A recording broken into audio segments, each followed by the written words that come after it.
अंतर बहुत छोटा सा है, लेकिन ध्यान से समझिएगा। रावण को ज्ञान का अभिमान था और प्रभु श्री राम को अभिमान का ज्ञान था। नमस्ते दोस्तों, मैं हूं आरजे कार्तिक। एक ऐसी कथा जिसके बारे में महर्षि वाल्मीकि जी की रामायण में बात नहीं हुई है, गोस्वामी तुलसीदास जी की रामचरितमानस में भी बात नहीं हुई है, लेकिन महर्षि कंबन की जो ईरामावतारम है उसमें इस कथा का वर्णन है। रावण के बारे में कहा जाता है कि रावण शिव भक्त था, विद्वान था। रावण को एक अलग पर्सपेक्टिव से उसकी कुछ ऐसी बातें जो दुनिया तक नहीं पहुंच पाई, उसके बारे में ईरामावतारम में वर्णन किया गया है। कहा जाता है कि जब भगवान श्री राम को लंका पर विजय पाने के लिए सेतु निर्माण करना था, उस समय वो अपने आराध्य शिव जी को आमंत्रित करना चाहते थे, शिवलिंग की स्थापना करना चाहते थे, उनकी पूजा आराधना करना चाहते थे। तो उन्होंने यज्ञ कराने का संकल्प लिया और इसके लिए उन्हें किसी आचार्य की, किसी पंडित पुरोहित की जरूरत थी। जामवंत जी से उन्होंने कहा कि आप कहीं से ढूंढ के लाइए, कोई आचार्य मिल जाए जो यज्ञ संपन्न करवाएं ताकि हम यहाँ शिवलिंग की स्थापना कर पाए। तो जामवंत जी ने कहा कि प्रभु, यहाँ जंगल में, समुद्र तट पर पेड़ पौधे हैं, वन्य जीव हैं, इनके अलावा तो क्या मिलेगा। प्रभु श्री राम ने कहा कि हमें ऐसा आचार्य चाहिए जो शैव और वैष्णव दोनों परंपराओं का ज्ञाता हो। इस पर जामवंत जी ने कहा कि प्रभु, ऐसा है एक जानकार, लेकिन वो हमारा शत्रु है। प्रभु श्री राम ने पूछा कि कौन।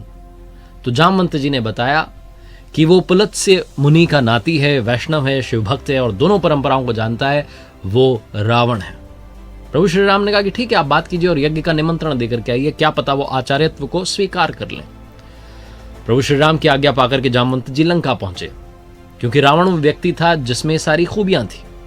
जब रावण को पता लगा कि जामवंत जी लंका आए हैं, तो उसने अपने सैनिकों को आदेश दिया कि उन्हें आदर सहित महल तक लेकर के आया जाए, क्योंकि जामवंत जी के जो पितामह थे वो रावण के पितामह के मित्र थे, इसलिए रावण उनका सम्मान करता था। जामवंत जी जब महल में पहुंचे तो रावण ने आदर सहित उन्हें बैठाया और उनसे पूछा कि आपका यहाँ कैसे आना हुआ। तो जामवंत जी ने बताया कि मैं यहाँ पर अपने यजमान के लिए आचार्य को ढूंढने आया हूं और आपको आचार्यत्व का निमंत्रण देता हूं, आप आइए, मेरे यजमान को यज्ञ करवाना है। तो रावण ने पूछा कि आपके यजमान कौन है। तो जामवंत जी ने बताया कि प्रभु श्री राम एक यज्ञ करना चाहते हैं, एक बड़ा लक्ष्य है, उसके लिए वो यज्ञ कर रहे हैं और भगवान शिव के शिवलिंग की वहां स्थापना करना चाहते हैं समुद्र तट पर। रावण ने पूछा कि वो लक्ष्य क्या है, लंका विजय। जामवंत जी मुस्कुरा करके बोले हाँ।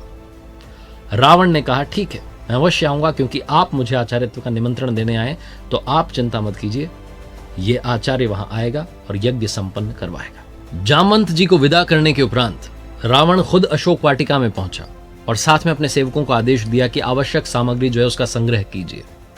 अशोक वाटिका में पहुंच करके मां सीता को रावण ने बताया कि आपके पति समुद्र तट पर लंका विजय के लक्ष्य से एक यज्ञ कर रहे हैं और भगवान शिव की आराधना करते हुए वहां शिवलिंग की स्थापना करना चाहते हैं और मुझे आचार्यत्व का निमंत्रण भेजा है, मुझे आचार्य बनकर वहां जाना है।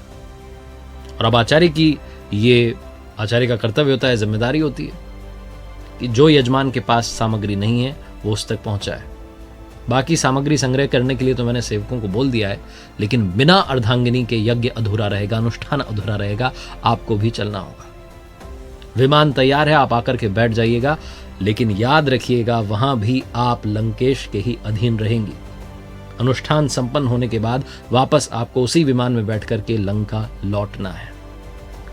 मां सीता ने हाथ जोड़ करके सर झुका दिया, प्रणाम किया और लंकेश ने अखंड सौभाग्यवती भव स्वस्थ कंठ से ये आशीर्वाद दिया। विमान पहुंचा समुद्र तट पर। भगवान श्री राम ने भेजा विभीषण को, छोटे भाई लक्ष्मण को, सुग्रीव को कि जाकर के लेकर आइए आचार्य को। आचार्य जब वहां पहुंचे तो स्वस्थ कंठ से भगवान श्री राम को भी कहा, जो कि उनके यजमान थे, उन्हें कहा लंका विजयी भव, दीर्घायु भव। सब लोग चौंक गए कि लंकेश जो है वो ऐसा आशीर्वाद कैसे दे सकता है। यज्ञ जो था वो शुरू होने को था, अनुष्ठान शुरू होने को था। तो आचार्य ने कहा, यानी कि लंकेश ने कहा प्रभु श्री राम से कि आपकी अर्धांगिनी को बुलाइए। अब प्रभु श्री राम कहते हैं कि अर्धांगिनी इस वक्त नहीं है, क्या कोई और विकल्प हो सकता है। तो लंकेश कहता है कि नहीं, क्योंकि आप विधुर भी नहीं हैं, आप अपनी पत्नी को छोड़कर के भी वनवास में नहीं आए हैं। चिंता मत कीजिए, आपकी अर्धांगिनी वहां विमान में बैठी हैं, उन्हें आदर सहित यहां लेकर के आइए। मां सीता आई, प्रभु श्री राम के बगल में बैठी, अनुष्ठान संपन्न हुआ और अंत में जब दक्षिणा की बारी आई तो प्रभु श्री राम ने अपने आचार्य से, जो कि लंकेश दशग्रीव था, उससे कहा कि दक्षिणा में मांगिए, आप क्या मांगना चाहते हैं। जितने आसपास खड़े थे सबको डर था कि कहीं ये ना मांग ले लंकेश कि अब प्रभु श्री राम वापस अयोध्या लौट जाए। लेकिन रावण ने कहा कि बस दक्षिणा में यही मांगना है कि जब आचार्य की मृत्यु हो तो यजमान सम्मुख उपस्थित हों। और वही हुआ। जब रावण की मृत्यु हुई तो प्रभु श्री राम वहीं थे। रावण को उन्होंने अंतिम दर्शन दिए। ये रावण के बारे में ऐसी कथा जिसका वर्णन महर्षि कम्मन की रामावतारम में है। इसको आज सुनाने का मतलब सिर्फ ये है कि कई बार हम शत्रुता में सारी हदें पार कर जाते हैं। दुश्मनी निभाने में भी कर्तव्य जो है वो अगर बीच में आते हैं तो उन्हें पहले पूरा करना चाहिए। यही रावण की कथा हमें सिखाती है। रावण जो कि विद्वान था, ज्ञाता था, उसके जीवन से जुड़ी हुई कुछ ऐसी कथाएं जो हमें समझाती हैं कि रावण चाहे जितना भी बुरा था लेकिन उसमें कुछ अच्छाइयां भी थी। एक बार फिर से वही बात जो अक्सर आपसे कहता हूं, ऊपर वाले के आशीर्वाद, अपनी मेहनत और अपनों के प्यार के साथ कर दिखाओ कुछ ऐसा कि दुनिया करना चाहे आपके जैसा। याद रखिए, हर